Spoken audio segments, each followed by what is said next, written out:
Dear student, welcome to our educational channel mechanical पंडित।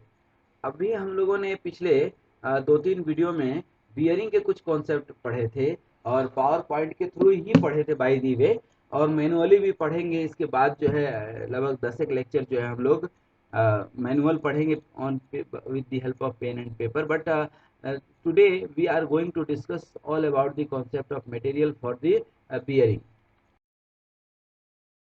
अब आपको बताने की शायद जरूरत नहीं, क्योंकि पिछले 2-3 लेक्चर में हम लोगों ने इसके बारे में काफी कुछ पढ़ लिया है। और आज हम पढ़ने वाले हैं कि ये जो बियरिंग आप देख रहे हैं, either it is sliding contact bearing और रोलिंग कॉन्टैक्ट बियरिंग, कोई भी बियरिंग हो, तो what kind of material are use to make the bearing. अब ये सब जो है कॉन्सेप्ट हम सब बता चुके थे, लेकिन सब में जो है सभी जगह पे सेम मटेरियल यूज नहीं कर सकते हैं ना। सभी जगह जो है अब कहीं पे tin based Babbitt material use करेंगे। बेबिट एक जो है ना, मतलब बियरिंग मटेरियल ही है अपने आप में। अब वो टीन बेस्ड हो सकता है, लेड बेस्ड हो सकता है ना। तो वो अभी हम लोग पढ़ेंगे। The first and foremost is the Babbitt matter. The tin-based and lead-based Babbitts are widely used as a bearing material because they satisfy most of the requirement for a general application of the loading. Okay, and it can bear up to 7 to 14 megapascal, है ना। अब tin based जैसे Babbitt metal की बात करते हैं ना, ये टीन बेस्ड बेबिट मेटल्स हैं।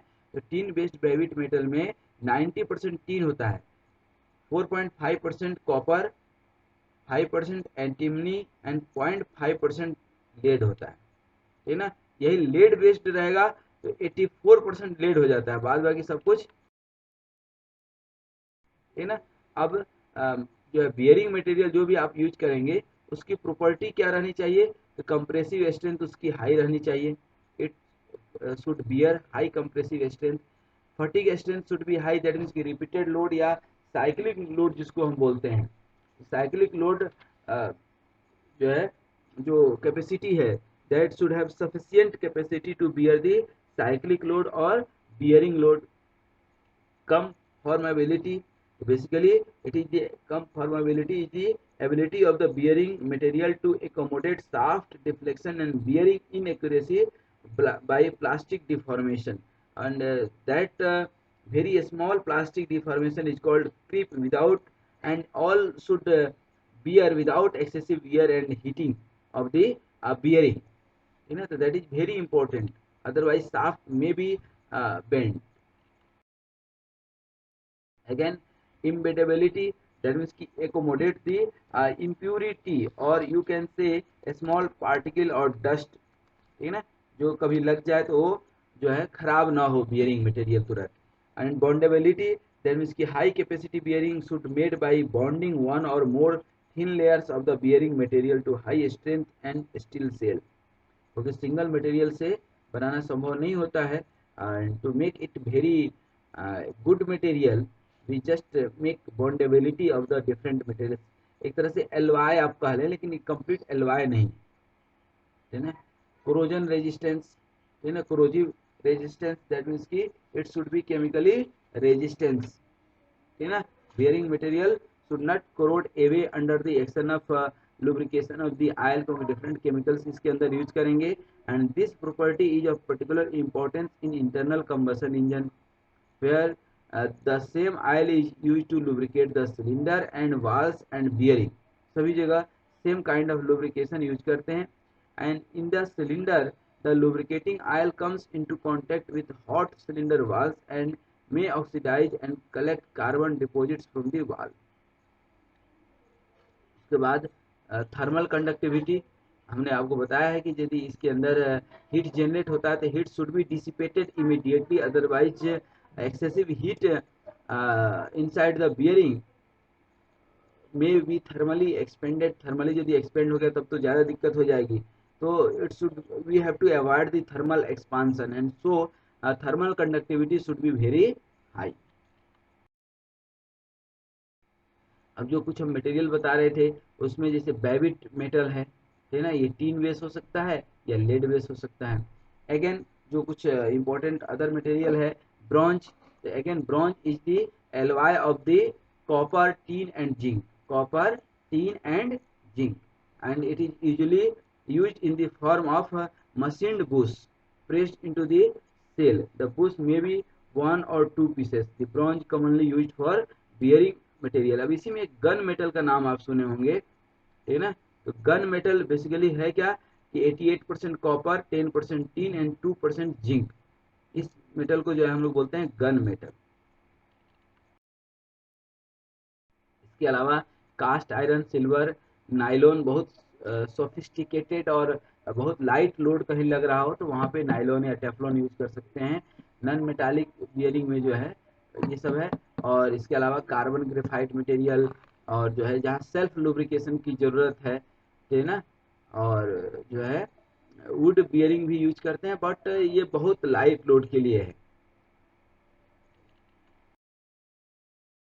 डिफरेंट एंड इम्पोर्टेंट जो लेक्चर्स हैं बियरिंग के वो हम लोग डिस्कस करेंगे डिफरेंट लेक्चर्स नंबर में सेपरेटली।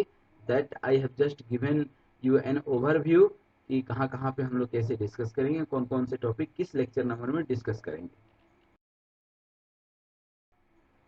ये रोलिंग कॉन्टैक्ट बियरिंग का हो गया, पहले वाला स्लाइडिंग कॉन्टैक्ट बियरिंग का था। ये पूरा लेक्चर नंबर 81 से लेके 100 तक हम लोग बियरिंग के कॉन्सेप्ट ही डिस्कस करेंगे। Again, the most important term in the bearing is the life of the bearing. Rolling contact bearing में सबसे important जो एक टॉपिक है वह है जो है life of the bearing and reliability of the bearing.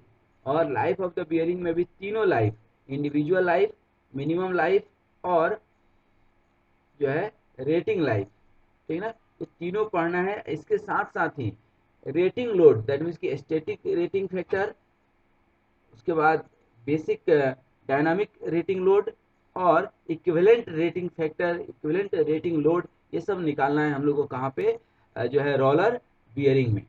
तो वहाँ पे ये जो दोनों टॉपिक है हमारा life of the bearing and reliability of the bearing, इसका हमने बहुत ही सुंदर तरीके से जो है डिस्क्राइब किया है लेक्चर नंबर 97 में, 95 में, 96 में। उसको एक बार जरूर देखिएगा। चाहे कोई भी बियरिंग हो, खास करके रोलिंग बियरिंग में, रोलर बियरिंग में, तो उसका आप जो है लाइफ निकाल सकते हैं कि कितने दिन तक ये चलने वाला है। Another factor for the material is in case of bearing, last में जो है दो तीन फैक्टर्स आपको बता दें कि जो सबसे इम्पोर्टेंट फैक्टर है मटेरियल के लिए वह इंडियन कंटिनेंट जैसे इंडिया में एक तो चीपनेस, मैंने सस्ता भी होना चाहिए, स्ट्रांग भी होना चाहिए और रिपेयरेबल हो तो और भी बेस्ट है। हालांकि अब धीरे धीरे वो कॉन्सेप्ट गायब हो रहा है कि लोग रिपेयर नहीं करते हैं, बट ये कॉन्सेप्ट किसी जमाने में था इंडिया में कि रिपेयरेबल आइटम क्योंकि लोग रिपेयर कर लेते थे, लेकिन आज के डेट में जनरली लोग वेस्टेज में फेंक देते हैं। तो cost is again and the shock load, vibration और जो है डिग्री ऑफ इम्पैक्ट, ये सब लोड जो है बियर करने की कैपेसिटी हो, साइक्लिक लोड वगैरह जो है कैपेसिटी तो होना ही होना चाहिए। और साथ में कॉस्ट, ठीक है ना। और life of the bearing should be high at reliable condition, ठीक है ना। गिवन अंडर स्पेसिफिक कंडीशन तो जो है ही, और factor of safety should also be high, ठीक है ना। So that is the concept that we will discuss in the next almost 15 to 17 lectures. Again, roller जो है बियरिंग के लिए कुछ जो है मटेरियल है कि rolling element and the races are subjected to high local stress of varying magnitude with each revolution of the bearing. Therefore, the material of the rolling element should be of high quality. The balls are generally made of high carbon chromium steel. The material of both the balls and races are heat treated to give extra hardness and toughness. Lubrication हम लोग lecture number 84 में इसको detail में पढ़ेंगे, लेकिन अभी just एक जो है कॉन्सेप्ट बता दें कि it should reduce the friction and wear off the sliding parts, prevent rusting और corrosion, and again to protect bearing surface from water, dust, dirt, etc.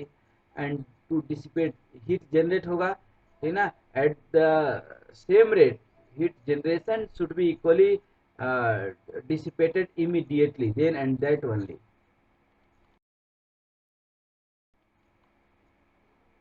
Simple ये जो है रोलर बियरिंग है, रोलिंग कॉन्टैक्ट बियरिंग का एक concept हमने आपको दिखाया कि किस तरह से रोल होता है, और ये सब रेसेस और ये इसके कंस्ट्रक्शन में है, जो कि कंस्ट्रक्शन हमने यहाँ पे नहीं बताया, किसी भी वीडियो में नहीं बताया। हाँ, टर्मिनोलॉजी जरूर बताए हैं, जो है लेक्चर नंबर 85।